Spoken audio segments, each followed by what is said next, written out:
Il y a une question que j'ai envie de te poser. Mon dada, c'est de parler d'humanité 3.0, c'est-à-dire de dire peut-être que entre ces extrêmes que tu étais en train de mettre en exergue, hein, où on a effectivement dans un moment crucial souvent des extrêmes qui se manifestent.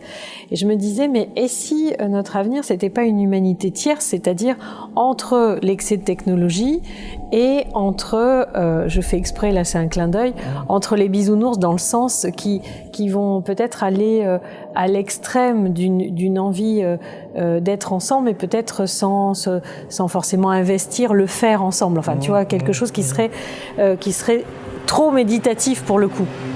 Donc, entre ces deux extrêmes, est-ce que la voie que nous pourrions co-construire, ça serait pas une voie tierce, mais une voie tierce dans le sens de questions claires? Qu'est-ce qu'on veut garder comme technologie? Pour faire quoi? Dans quel usage? Avec quel périmètre? Avec quelles restrictions? Pour nourrir quel projet? Mais avoir quelque chose qui rencontre vraiment une qualité d'humanité, de relation, une qualité de conscience, et ne pas nier cette évolution technologique dont on est tous de toute façon friands et qu'on utilise tous, mais d'avoir quelque chose de réfléchi. Voilà, donc qu'est-ce que tu en penses?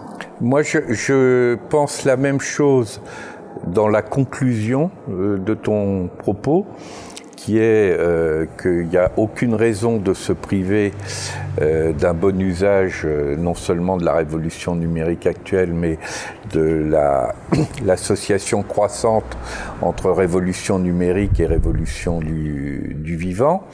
Mais pour moi, cette humanité 3.0 que tu évoques, elle fait partie de la pleine humanité. C'est-à-dire, la question clé, c'est celle du grand retour du discernement.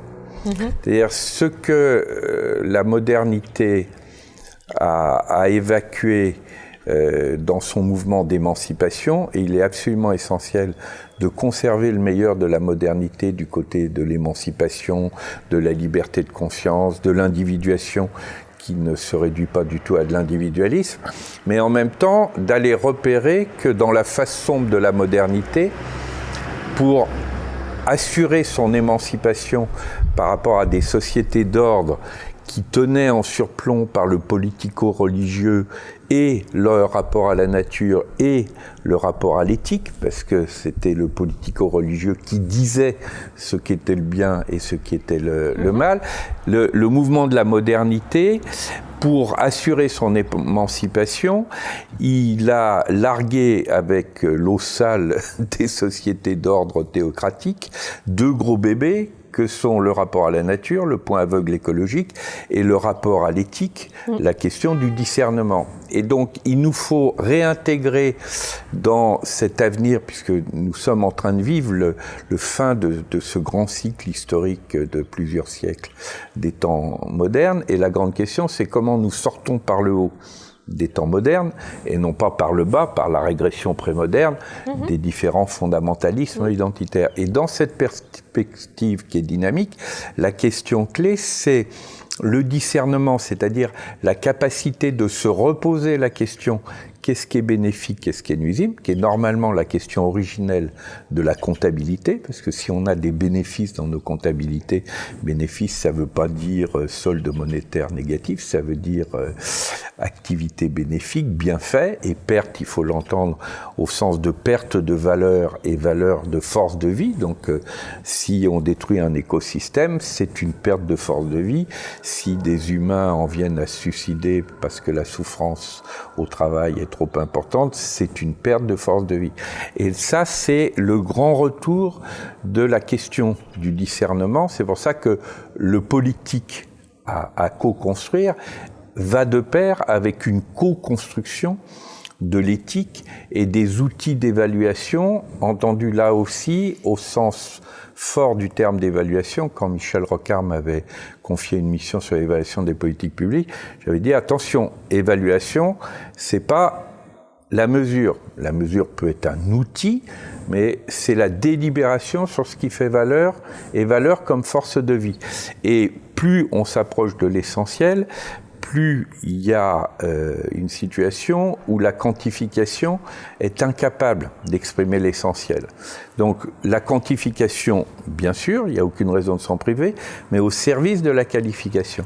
Et si je repars de ta question, il n'y a aucun problème pour dire, mais oui, nous allons utiliser dans la révolution numérique, dans la révolution du vivant, quantité d'opportunités qui font qu'effectivement l'humanité s'élève en qualité de conscience, en qualité de connaissance, en qualité de relation. Il n'y a aucune raison de s'en priver. Par contre, il n'est pas question de prendre n'importe quoi du point de vue des usages. Et là, c'est la question du discernement. Et à ce moment-là, je suis tout à fait d'accord avec toi pour dire ce qui fait partie du 3.0 du côté de la pleine humanité, tout à fait d'accord pour le prendre en compte, mais on n'est pas en quelque sorte dans un hybride où on serait obligé d'accepter une partie du chemin de la post-humanité. C'est là mon petit différent. Mais c'est le discernement dont tu parles. En fait, quand je propose cette tierce voie, ça veut dire une tierce voie qui est réfléchie, donc avec discernement. Cette qualité, en fait, de la pensée critique, mais qui a été, de par les séparations dont tu as parlé, effectivement, qui est partie avec Claude Hubin, donc ce discernement-là qui est à se réapproprier, appliqué à la qualité d'être dont tu parlais également, c'est ce qu'on appelle l'individuation. Donc tout ce processus où délibérément je choisis de devenir une personne libre, en paix, qui choisit le bonheur, enfin tout ce dont on a pu parler, et qui va reposer du coup sur une intégration intérieure de la norme, c'est-à-dire une éthique qui sera donc à l'intérieur comme une structure, comme une ossature intérieure, et beaucoup moins à l'extérieur comme l'est la morale qui nous contient de l'extérieur. Oui. Donc ça veut dire effectivement un gros parcours.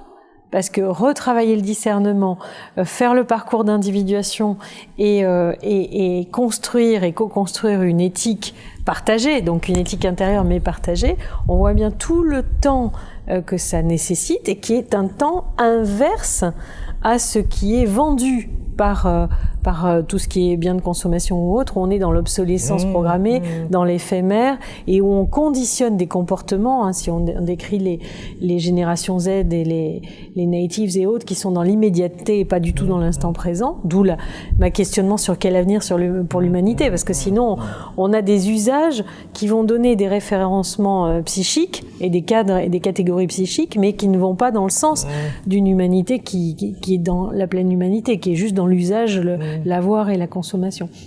Donc c'est cette articulation, quelle humanité, quelle politique et quel type de personnes pour sous-tendre cette politique, et effectivement derrière, quelle éducation à donner pour que nous puissions faire co-grandir les enfants de demain vers cet avenir-là.